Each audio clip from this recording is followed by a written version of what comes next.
Welcome my channel Jesus Marvel Ministries Bible Study. ప్రియమైన వాళ్ళరా, అందరు బాగున్నారా? అందరు బాగుండాలని హృదయపూర్వకంగా కోరుకుంటూ ఉన్నాము. మీ అందరికీ శుభాభివందనాలు. ఉదయకాల సంబంధం దేవుడు తన స్వరాన్ని మనకు వినిపించలాగా వాక్య భాగంలోకి వచ్చినట్లయితే, యెహోవా, మా తిరుగుబాటులు అనేకములు, నీకు విరోధముగా మేము పాపం చేసితిమి, మా దోషములు మా మీద దోషారోపణ చేయుచున్నవి, నీ నామమును బట్టి నీవే కార్యము జరిగించుము. ఇర్మియా గ్రంథం 14:7 బాగానే మనం చూస్తూ వచ్చినప్పుడు దేవుని వాక్యంలో గమనించినట్లయితే, ఆ కాలంలో మరి కరువు సంభవిస్తూ వచ్చిందని చూస్తున్నామండి. కరువు కాలమున జరిగిన దాని గురించి ఇర్మియాకు ప్రత్యక్షమైనటువంటి వాక్ అది. కరువులు ఎందుకు సంభవిస్తాయి? మన పూర్వకాలమందు, మన పితరుల కాలంలో కొన్ని సంవత్సరాల తరబడి కరువులు సంభవిస్తూ వచ్చినాయి. అయితే దేవుడు కొన్ని కరువు కాలాలని ప్రవక్తల ద్వారా, దేవునికి ఇష్టమైనటువంటి దైవ జనాంగము ద్వారా దేవుడు ఏం చేశాడంటే వాటిని తెలియపరిచాడు. రాజులకు తెలియపరిచి ముందుగానే ఆ రాజ్యాలని, ఆ పట్టణాలను కాపాడటానికి ముందుగానే వారు పంట సమకూర్చుకొని దాచిపెట్టుకునే విధంగా వారికి సహాయపడతా వచ్చాడు. ఇంతకీ అసలు ఈ కరువు కాలాలు ఎందుకు? ప్రకృతి వైపరీత్యాలు, వర్షాలు కురవపోవటం, సరైనటువంటి సమయంలో సమకూడి అన్నీ కూడా జరిగించకపోవటం వల్ల మరి మానవుని యొక్క జీవితంలో కరువు సంభవిస్తూ ఉంది.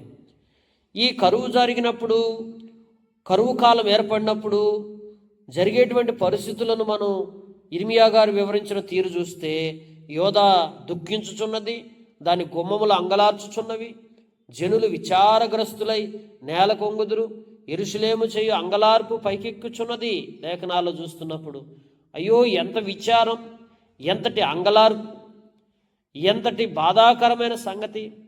మరి అలాంటి పరిస్థితుల్లో వారు ఏ స్థితి గుండా వెళ్తా వచ్చారో ఆ కరువు కాలాన్ని వర్ణించిన తీరు చూస్తే, ఆ దినాల్లో ప్రధానులంట పేదవారిని పిలిచి నేలకు పంపారంట. చెరువులకు నీళ్ళకు పంపితే వాళ్ళు చెరువుల దగ్గరికి వెళ్ళిపోయి అక్కడ నీళ్లు లేవయ్యా అని చెప్పుకుంటా మళ్ళీ ప్రధాన దగ్గరికి తిరిగి వచ్చేసేవారంట.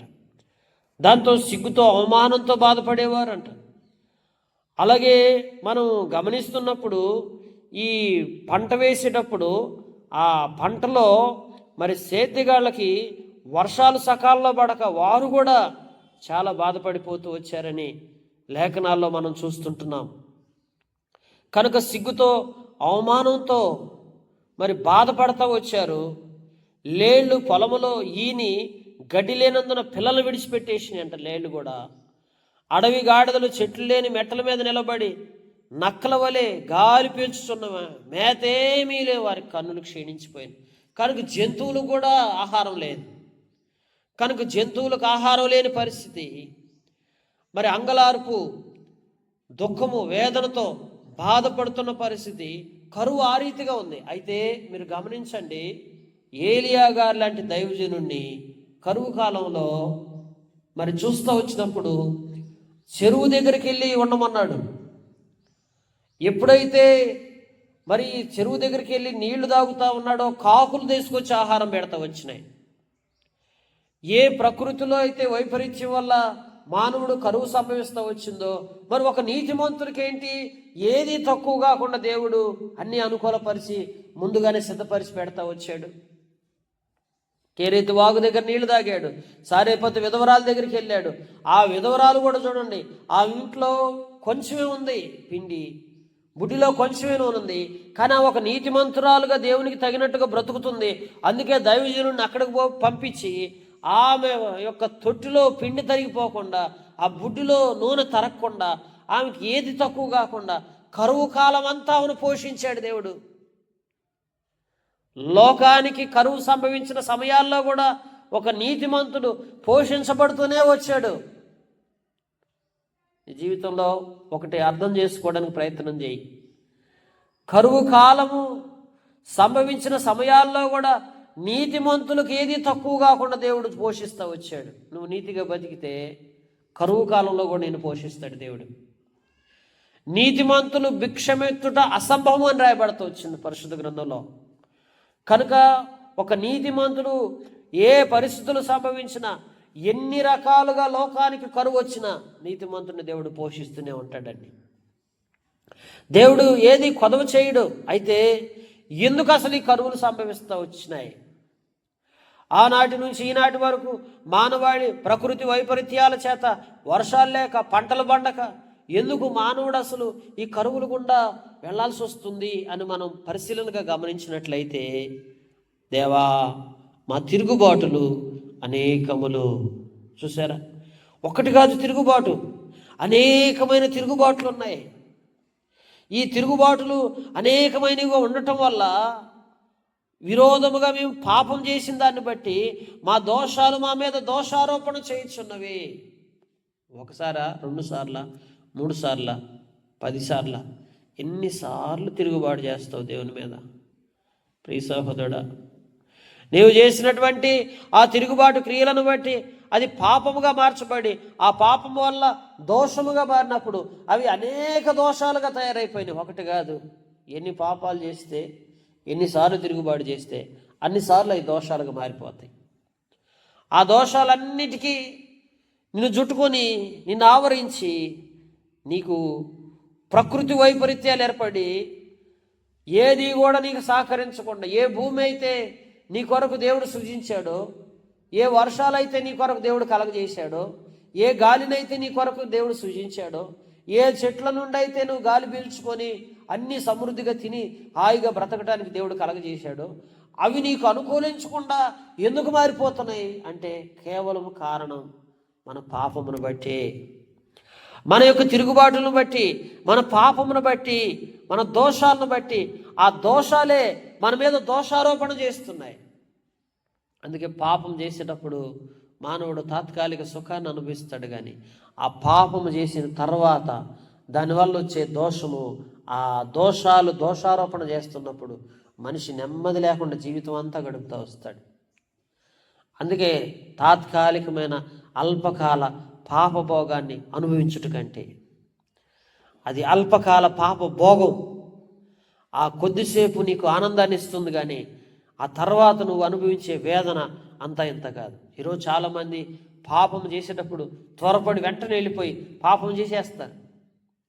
అవకాశం వస్తే వెంటనే పాపం చేయడానికి సిద్ధంగా ఉంటారు. కానీ పాపం చేసిన తర్వాత ఆ దోషం మీదకు వచ్చి ఆ దోషారోపణ నీ మీద చేస్తా, ఆ దోషాలన్నీ నిన్ను చుట్టుకొని నీ జీవితంలో సమస్యాత్మకంగా మనసుకు నెమ్మది లేకుండా కలవర పెడుతున్నప్పుడు అప్పుడు బాధపడతావు. ఏమని? అయ్యో, తొందరపడి నేను పాపం చేశానని, తొందరపడి దోషాన్ని కూడగట్టుకున్నాను, ఈ దోషం నన్ను వదలట్లేదు, పదే పదే నాకు అడుగడుగున అడ్డుపడుతుంది. ఏ విధంగా అడ్డుపడుతుందంటే ఈ ప్రకృతి వైపరీత్యాలన్నిటికీ నా పాపమే కారణమైపోయింది. అవునండి, సర్వలోకము కరువులోకి వెళ్ళటానికి, సర్వలోకములో కూడా దేవుడు ప్రకృతి వైపరీత్యాలు సంభవింపజేసి ప్రకృతిలో ఏది అనుకూలించకుండా దేశాల మీదకి, పట్టణాల మీదకి, కుటుంబాల మీదకి ఎందుకు కరువును అనుమతింపజేస్తున్నాడంటే నీవు చేసిన పాపమే. నీ వ్యక్తిగత పాపం దోషం అనేది నీతో పోకుండా అందరికీ చుట్టుకుంది. అందుకే ఒక వ్యక్తి యొక్క నీతి ఆ అనేక పట్టణాలని, ప్రాంతాలను కాపాడితే ఒకడు పాపం అనేక మంది కరువును అనుభవించడానికి కారణమవుతుంది. ఈ రోజున మనుషులందరి జీవితాల్లో దేవుడు నేర్పిస్తున్నది ఇదే. నీ జీవితంలో ఎట్లుంటున్నావు? పాపాన్ని విడిచిపెట్టు, నీతిగా బ్రతికి చూడు, దేవుడు నీకు ఏది తక్కువ కాకుండా చేస్తాడు. అందుకే దేవుని వాక్యంలో మనం చూస్తూ వచ్చినప్పుడు, పరిశుద్ధమైనటువంటి వాక్యాన్ని మనం గ్రహించడానికి ప్రయత్నం చేస్తూ వచ్చినట్లయితే, ఇశ్రాయేలునకు ఆశ్రయుడా, కష్టకాలమున వారికి రక్షకుడా. దేవుడు ఎవరండి? ఇశ్రాయేలునకు ఆశ్రయుడు, కష్టకాలమున మనం రక్షించే దేవుడు. మా దేశంలో నీవేళ పరదేశి వలె ఉన్నావు. దేవుడు మన దేశంలోనే ఉండి ఎలా ఉంటున్నాడు? పరదేశి వలె ఉంటున్నాడంట. ఏల రాత్రి వేళను బస చేయుటకు గుడారము వేయు ప్రయాణస్తుని వలె ఉన్నావు. దేశంలో ఎట్టున్నాడు దేవుడు? ఒక గుడారం వేసుకొని బస చేసుకోవడానికి వస్తారు చూసారా?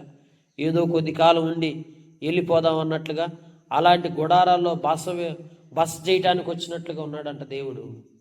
పరదేశి వలె ఉంటున్నాడు. ప్రయాణస్తుని వలె ఉంటున్నాడు. భ్రమసి ఉన్నవాని వలె, రక్షింపలేని సూర్యుని వలె నీవేళున్నావు. ఒక భ్రమసిన వాని వలె, రక్షింపలేని సూర్యుని వలె. ఒక సూర్యుడు రక్షించకుండా ఉంటాడా? కానీ దేవుడు అట్లా ఉన్నాడని మరి ప్రార్థన చేసేటప్పుడు ఇర్మియా ప్రవక్త దేవుని సన్నిధిలో ప్రార్థిస్తుంటున్నాడు. యెహోవా, నీవే మా మధ్యనున్నావే, మేము నీ పేరు పెట్టబడినటువంటి వారం, మమ్మను చేయి విడువకము. అయ్యా, నీ బిడలమయ్యా, నీ పేరు పెట్టబడిన వారం అయ్యా, నీవు మమ్మల్ని చేయి విడిచిపెట్టొద్దయ్యా అని దేవుని సన్నిధిలో దోషాలను బట్టి ప్రార్థన చేస్తూ ఉంటున్నాడు. ఈ రోజున నీ జీవితంలో ఏదైతే పాపం చేసావో, ఏదైతే దేవుని మీద తిరుగుబాట్లు అనేక సార్లు చేస్తూ వచ్చావో, దానివల్ల వచ్చిన దోషాలు నిన్ను చుట్టుకొని నీ జీవితాన్ని ఇప్పుడు పతనావస్థకు చేర్చి, ఈ రోజున నీ జీవితంలో ఏది కూడా తినటానికి పోషణ లేక, కుటుంబ పరిస్థితులు ఏమాత్రం బాగోక, అన్నీ కూడా ప్రతికూలమైపోయి ఈ రోజున నువ్వు కలవరపడుతూ విచారంతో దిగులుతో కూర్చున్నటువంటి పరిస్థితి ఏర్పడి సంభవించి ఉంటుంటే, ఈ యొక్క ఉదయకాల సంబంధం ప్రభువు పాదాల చెంతకొచ్చి, ప్రభువా నేను పాపినయ్యా, నేను దోషినయ్యా, నా దోషాలు లెక్కకు లేనని ఉన్నాయి తండ్రి, అయ్యా హిమము వలె నన్ను కడుగయ్యా అని దావీదు వలె నన్ను తెల్లగా చేయమని నువ్వు దేవుని సన్నిధిలో గోజాడి ప్రార్థించినట్లయితే ప్రభు నిన్ను ఈరోజు నీకు సమృద్ధిని ఇవ్వటానికి నీకు సహాయం చేస్తాడు. నిన్ను బలపరుస్తాడు, నిన్ను దీవిస్తాడు, నీకు ఏది తక్కువ కాకుండా చేస్తాడు, నిన్ను ఆశీర్వాదకరంగా చేసి సర్వ సమృద్ధిలోకి నడిపిస్తాడు.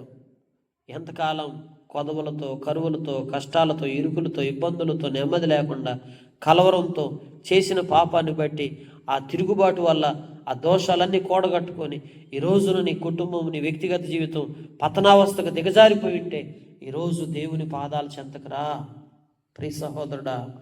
నీ జీవితాన్ని మార్చేస్తాడు ప్రభు. నీ స్థితిని మారుస్తాడు, నీ పరిస్థితులను చక్కబరుస్తాడు. నీకేది తక్కువ కాకుండా నిన్ను అన్ని విధాలుగా పోషణలోకి తీసుకొచ్చి, నీ అక్కర్లని తీర్చి, నిన్ను అన్ని విధాలుగా సమృద్ధి అనుభవంలోకి తీసుకొస్తాడు. ఎంతకాలం అలా బాధపడతా కూర్చుంటావు? పాపం వలన వచ్చిన దోషాన్ని పరిహరించుకుంటే నిత్యరాజ్యానికి, పరలోక రాజ్యానికి కూడా మనం వారసులుగా చేయబడతాం. ఆ నిత్య జీవాన్ని మనం అనుభవిస్తాం. ఆ నిత్యత్వంలో కూడా నువ్వు ఆనందించే వ్యక్తిగా నిన్ను దేవుడు చేస్తూ వస్తాడు. భూ సంబంధంగాను నీకు మేలు చేస్తాడు, పర సంబంధంగా కూడా నీకేది తక్కువ కాకుండా నీకు సహాయం చేసుకుంటూ వస్తాడు. నిజముగా మరి యోధా బెత్లెహేము విడిచిపెట్టి మోయాబుకు వెళ్ళిపోయినటువంటి పరిస్థితి నయోమిది. అయితే నయోమి మరి కొడుకులను కోల్పోయింది, భర్తను కోల్పోయింది. కరువు ఏర్పడి ఆ కరువు కాలంలో తిండి లేక, పోషణ లేక, నానా రీతులుగా మరి వారు అలమటించిపోయి కొడుకులు చచ్చిపోయారు, యవ్వన కాలపు బిడ్డలు చచ్చిపోయారు, భర్త చనిపోయాడు. ఓ ప్రేమించిన కుటుంబం ఏమైపోయింది? దూరం అయిపోయింది. ఒక్కరు లేరు తోడు, ఇప్పుడు కోడళ్ళ తప్ప ఎవరు లేరు. అలాంటి పరిస్థితుల్లో మళ్ళా దేవుని పాదాల చెంతకొచ్చి, అయ్యా నా స్వదేశానికి నేను వెళ్తున్నా, నన్ను పోషించవా అంటే దేవుడు రూతుని ఏర్పరిచి చక్కగా ఆ పరిగారకు వచ్చి అక్కడ ఏది తక్కువ కాకుండా సమృద్ధి అయిన జీవితాన్ని వారికి మళ్ళీ తిరిగి ఇచ్చాడు. ఆ కుటుంబాన్ని మరలా కడతా వచ్చాడు. ఆ కుటుంబంలో ఏది తక్కువ కాకుండా దేవుడు మరలా ఆ కుటుంబాన్ని నిలబెడతా వచ్చాడు. బోయాజుని రూతుకు దేవుడు జత చేస్తూ వచ్చాడు. ఏ పొలం అయితే కోల్పోయి మరి దూరం అయిపోతూ వచ్చింది, అదే పొలాన్ని మళ్ళీ తిరిగి దేవుడు నయోమికి ఇచ్చాడు. ఓబేదునిచ్చాడు, చక్కటి బిడ్డని. ఆ కుటుంబాన్ని మరలా ఆశీర్వాదకరంగా దేవుడు చేయటం ప్రారంభిస్తూ వచ్చాడు. ఈరోజు నీ కుటుంబ పరిస్థితిని ప్రభు మార్చబోతుంటున్నాడు. ప్రియ సహోదరుడా, ఒక్కసారి ఎంతకాలం అప్పులు, ఆర్థిక సమస్యలు, కొదవలు, ఏం చేయాలో సతమతం కాక, రాత్రులు నిద్రబాటక, మేలుకొనిగా మరి ఆలోచన చేస్తున్నటువంటి నీవు ఒక్కసారి ప్రభు పాదాల చెంతకొచ్చి చూడు. ప్రభువు నీ జీవితంలో గొప్ప అద్భుతమైన మేళ్లతో నింపుతాడు, ఆశీర్వాదకరంగా చేస్తాడు. నిన్ను అన్ని విధాలుగా కాపాడి భద్రపరిచి స్థిరత్వం తీసుకొచ్చి నా ప్రభువు నిన్ను రక్షించడానికి సిద్ధంగా ఉన్నాడు. ఎందుకంటే ఆయన కష్టకాలంలో రక్షకుడు, ఆయన ఆశ్రయుడు. కనుక నువ్వు ఆయన ఆశ్రయించి నీ కష్టాలలో నువ్వు ఆయన సన్నిధికి వచ్చినట్లయితే దేవుడు నీ కష్టాలన్నిటి నుంచి నిన్ను విముక్తి చేసి నీకు విడుదలిచ్చి నెమ్మదిచ్చి ఆశీర్వాదకరంగా చేసి బలపరుస్తాడు. దేవుడి మాటలు దీవించి మన గ్రహింపులో తీసుకొచ్చి మనకు సహాయం చేసి మనల్ని బలపరచునుగాక. Praise Lord. God bless you.